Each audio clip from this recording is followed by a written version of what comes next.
ગુજરાતનું એક એવું ગામ જ્યાં નવરાત્રી દરમિયાન હજારો લાખો કિલો ઘી માતાજીને અર્પણ કરવામાં આવે છે અને છતાંય કોઈના કપડા પર એક ડાઘ પણ નથી લાગતો અને જ્યાં નાના ભૂલકાઓને સળગતી જ્વાળા ઉપરથી ફેરવીને માતાજીના આશીર્વાદ અપાય છે। અમે વાત કરી રહ્યા છીએ ગાંધીનગર પાસે આવેલા રૂપાલ ગામની, જ્યાં બિરાજમાન છે મા વરદાયની। આજે આપણે જાણીશું શ્રી વરદાયની માતાજીના ઇતિહાસ અને રૂપાલની પલ્લી વિશે। ગાંધીનગરથી માત્ર 13 કિલોમીટરના અંતરે આવેલું રૂપાલ ગામ મા વરદાયનીના ધામ તરીકે પ્રખ્યાત છે।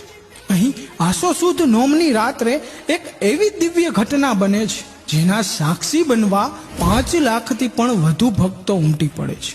આ ઘટના એટલે માતાજીની પલ્લી। લોકમાન્યતા પ્રમાણે વરદાયની માતાજીની પલ્લી છેલ્લા 5000 વર્ષથી ભરાય છે।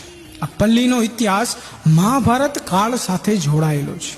માનવામાં આવે છે કે પાંડવોએ પોતાના ગુપ્તવાસના અંતિમ વર્ષોમાં તેમના શસ્ત્રો રૂપાલના એક ખીજડાના વૃક્ષ નીચે છુપાવ્યા હતા।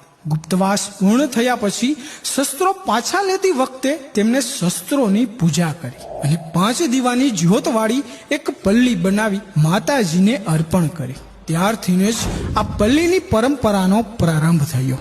અને આશ્ચર્યની વાત એ છે કે જે ખીજડાના વૃક્ષ નીચે આ બધું થયું હતું તે ખીજડો આજે પણ લીલોછમ છે। એટલું જ નહીં, ગુજરાતના સુવર્ણકાળના રાજા સિદ્ધરાજ જયસિંહની કથા પણ માતાજી સાથે જોડાયેલી છે। જ્યારે રાજા સિદ્ધરાજે માળવાના રાજા યશોવર્માને હરાવ્યા વગર અન્ન ન લેવાની પ્રતિજ્ઞા લીધી, ત્યારે ભૂખથી વ્યાકુળ રાજાને માતાજીએ સ્વપ્નમાં આવીને માર્ગ બતાવ્યો।